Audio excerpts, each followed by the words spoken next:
Hey everybody, welcome back to Big Red EDC.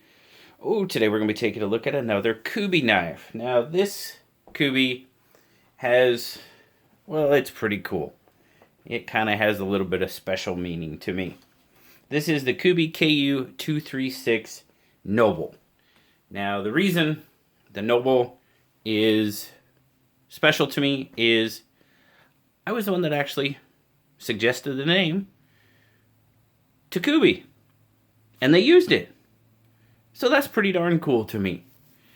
And I was on a chat. We're in a chat group with a representative from Kubey. He was asking for names. I threw it out there, and lo and behold, it took. And I'm pretty sure the same night that happened, the name Nova came up for the KU 235 Titanium. So, that's pretty darn cool. So, just thought I wanted to throw that out there because, guys, I'm not a knife maker.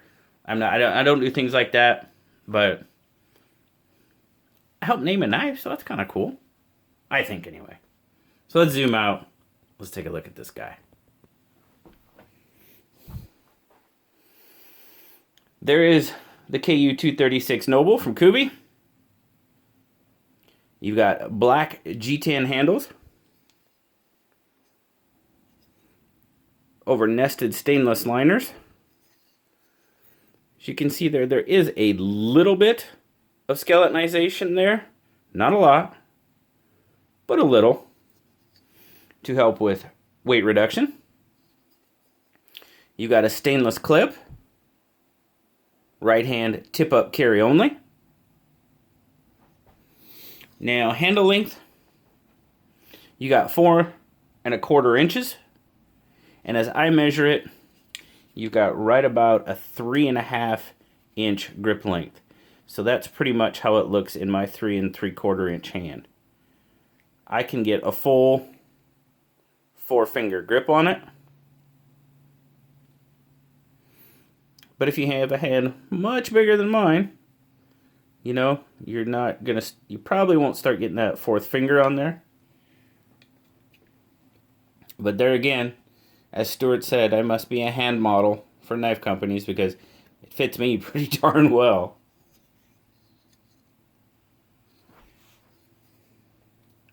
It is a flipper, as you can see there. Pretty good sized flipper tab on it. Runs on ceramic bearings. Oh, got to get past that detent ball. There it is. Liner lock.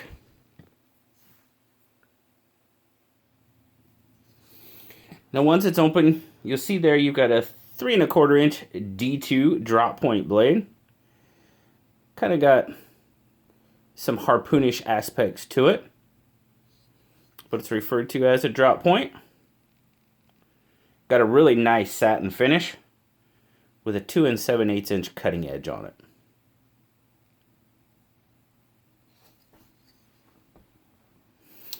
Seven and a quarter inches, 7½ inches fully open. Made in China. Let's get our scale. Oh, it's all the way over here. Oh, there it is. Let's get our scale and we'll get some measurements on this guy. Starting out in grams, we are looking at 125 grams or 4.4 ounces. So not too bad. Now as far as thickness, all right, we're zeroed out there. So thickness, oh, I'm on that pocket clip. There we go. A little bit over that ½ inch mark. We're looking at about 0.53, 0.54. Width in pocket, well, it's obviously going to be right there.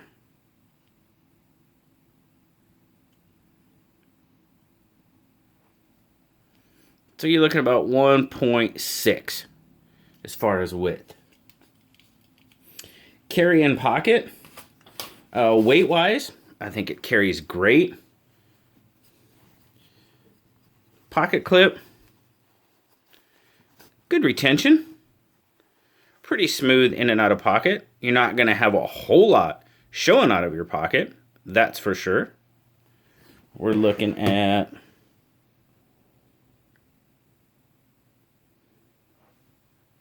just probably just over 1/4 of an inch. And that comes to a point, so it's narrow. So as I said, there's not a lot showing. So that's not too bad at all. As I said, good retention, nice and smooth in and out of pocket. So when it sits in your pocket, it does tuck to the side. Now it's a little wider, kind of resembles, you know, that Spyderco width and stuff. But I didn't really find any issue with it taking up, you know, too much room in my pocket. I thought it carried just fine. No issues with that whatsoever. But alright guys, my full take on it. Well, you already know I think it's cool for the name reason, without a doubt. That's just pretty cool. The action on it is pretty good. You got to get it past that detent ball.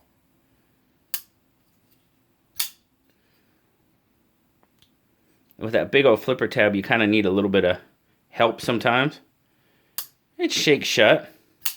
The detent is pretty strong on this one. I mean,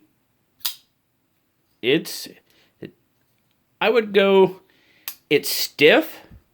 I don't think it's too stiff for me, but it's definitely a pretty strong detent.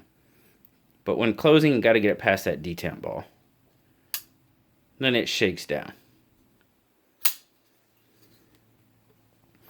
Good solid lockup. What are we looking at? We're probably seeing 35 to 40% maybe on the lockup. Good and solid though. Blade. I like the blade. I love the blade shape. Nice belly on it. Of course, swedge. We know I'm all about the swedge. Jimping, it does have a little bit. Does aid in the grip. Of course, you've got that nice cutout there on the blade, so it gives your thumb a really nice landing pad.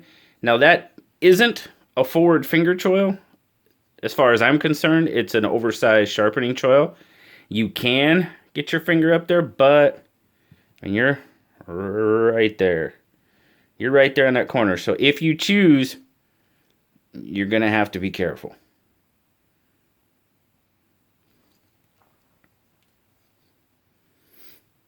I like the satin finish on it.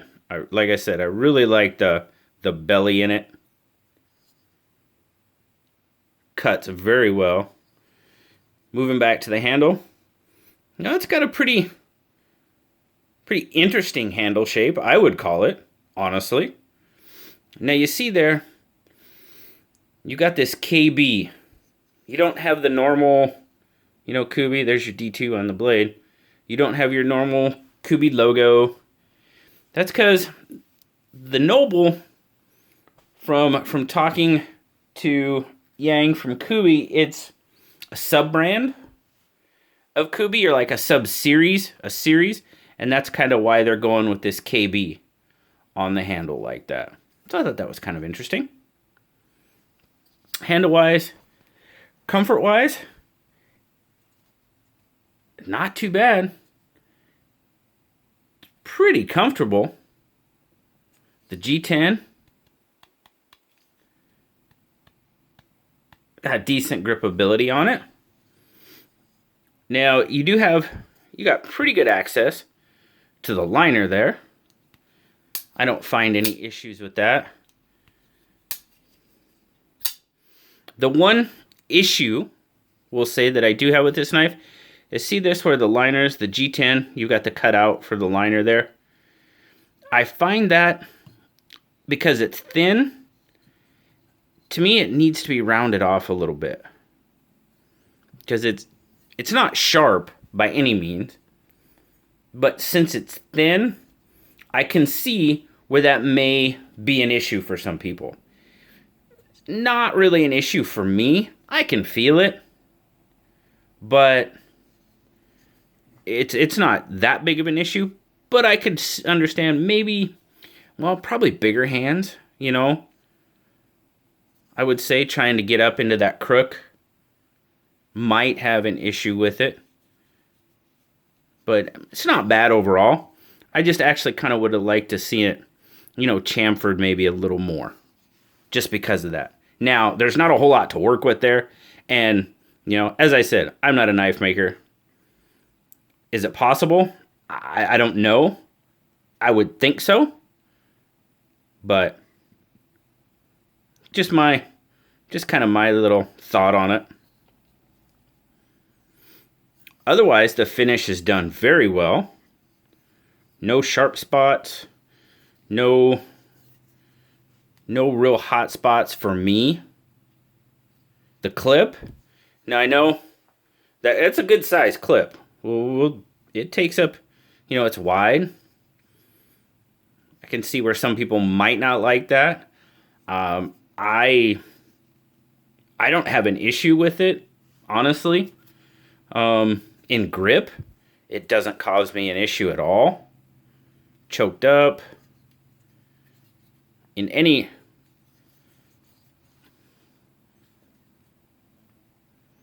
reverse grip, I can feel it a bit. But in every, you know, like a normal grip that I would use, that clip's not even an issue.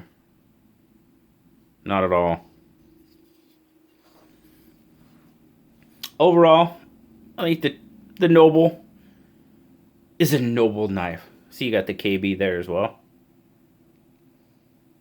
On the pivot. It's a noble knife. No, it's a good solid knife, guys. In my opinion. I'm digging it. I know there's probably a little bias that I'm not going to be able to get over because because of the whole name thing, but I'm really trying to be honest, as I always am. And the only issue, like I said, that I see with it is this could be an issue for some people right through here. I believe it probably could be. Other than that, it's a good solid knife from Kubey, without a doubt. Blue gave it an 8.5. I think that's pretty fair. You can find these for the regular retail for right around $47, $48. I know here just a little bit ago, I would have to check again. You'd have to check at the time of this video comes out, but they were actually on sale on Kubey's website for $39. So that's not too bad. It's definitely is good price for $47. Pretty darn good price for $39, in my opinion. But thanks again to Kubey for using the suggestion. That's just awesome. I think that's very cool. So I thank them for doing that. And I also want to thank you guys for hanging out and checking out the Kubey KU236 Noble with me today. As always, guys, it's always a pleasure talking with you. Like, comment, leave me a comment. You know I love talking to you. And until next time, I'll talk to y'all later, guys. Bye-bye.